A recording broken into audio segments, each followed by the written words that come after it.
ಪ್ರಪಂಚ ಎಷ್ಟು ವಿಚಿತ್ರ ನೋಡಿ. ಕೆಲವರು ದಪ್ಪಕ್ಕಿರೋರಿಗೆ ಸಣ್ಣಕ್ಕಾಗಬೇಕು ಅಂತ ಆಸೆ, ಅದೇ ಸಣ್ಣಕ್ಕಿರೋರಿಗೆ ದಪ್ಪ ಆಗಬೇಕು ಅಂತ ಆಸೆ. ಈ ಜನರ ನಡುವೆ ಹೇಗಿದ್ದರೂ ಕಷ್ಟ. ಹಾಗಾಗಿ ದಪ್ಪ ಇರೋರು ಏನು ಮಾಡ್ತಾರೆ, ಸಣ್ಣಕ್ಕಾಗಬೇಕು ಅಂತಂದ್ಬಿಟ್ಟು ಊಟ ಸ್ವಲ್ಪ ಮಾಡ್ತಾರೆ. ಮತ್ತು ಈ ಡಯಟ್ ಸೆಂಟ್ರ್ಗಳಿರ್ತಾವಲ್ಲ, ಅಲ್ಲಿ ಹೋಗಿ ಹಣ ಕೊಟ್ಟು ಸ್ವಲ್ಪ ಸಣ್ಣ ಆಗೋಕ್ಕೆ ಜಿಮ್ಮು ಅದು ಇದು ಮಾಡ್ತಾರೆ.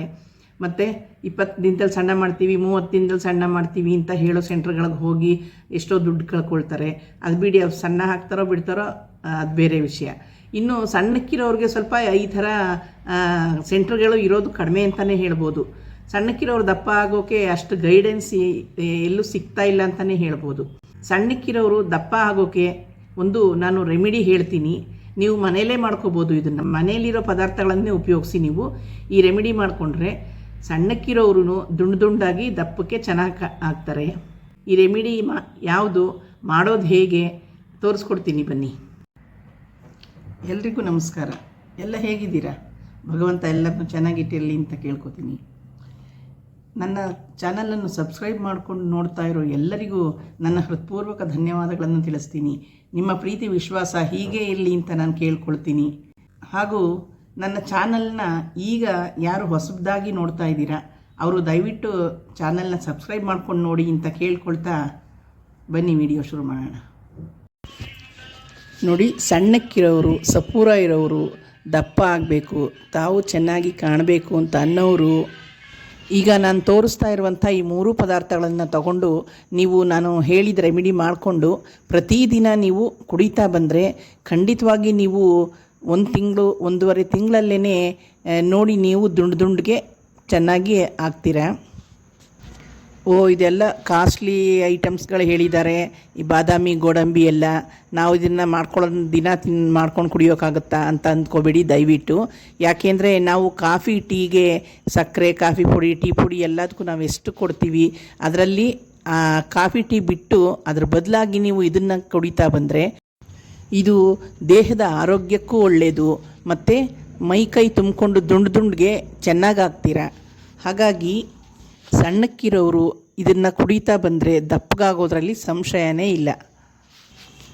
ಪ್ರತಿದಿನ ರಾತ್ರಿ ನೀವು ಮಲಗೋಕೆ ಮುಂಚೆ 5 ಬಾದಾಮಿ, 4-5 ಖರ್ಜೂರ ಮತ್ತು ಗೋಡಂಬಿ ಇದಿಷ್ಟನ್ನು ನೀವು ನೀರಿನಲ್ಲಿ ನೆನೆ ಹಾಕ್ಬಿಟ್ಟು ಮಲ್ಕೊಳ್ಳಿ.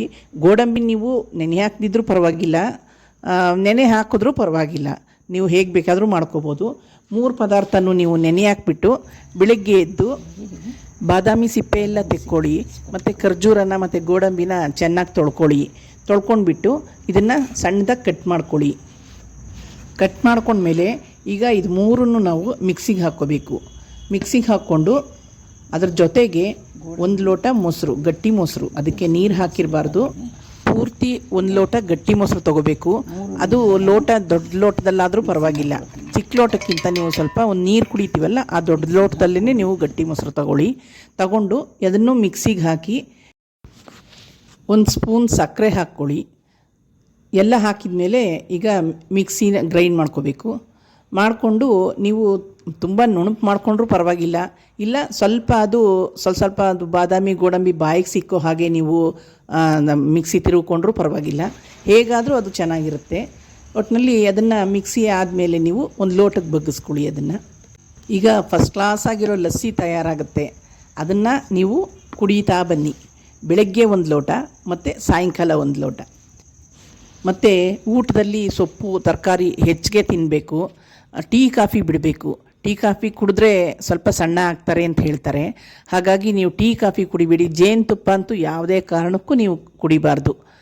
ಇನ್ನು ಏನಿದ್ರೂ ಈ ಲಸ್ಸಿ ಬೆಳಗ್ಗೆ 1 ಲೋಟ, ಸಾಯಂಕಾಲ 1 ಲೋಟ ಕುಡಿತಾ ಬನ್ನಿ.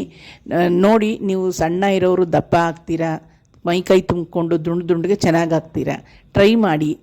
ಮಧ್ಯೆ ಬಿಡಬಾರ್ದು. ಪ್ರತಿದಿನವೂ ನೀವು ಇದನ್ನು ತಗೊಳ್ತಾ ಬರಬೇಕು. ಫ್ರೆಂಡ್ಸ್, ವಿಡಿಯೋ ನಿಮಗೆ ಇಷ್ಟ ಆಗಿದ್ದರೆ ದಯವಿಟ್ಟು ಲೈಕ್ ಮಾಡಿ, ಶೇರ್ ಮಾಡಿ, ಹಾಗೂ ಸಬ್ಸ್ಕ್ರೈಬ್ ಮಾಡೋದನ್ನು ಮರಿಬೇಡಿ. ಎಲ್ರಿಗೂ ಒಳ್ಳೆಯದಾಗಲಿ. ನಮಸ್ಕಾರ.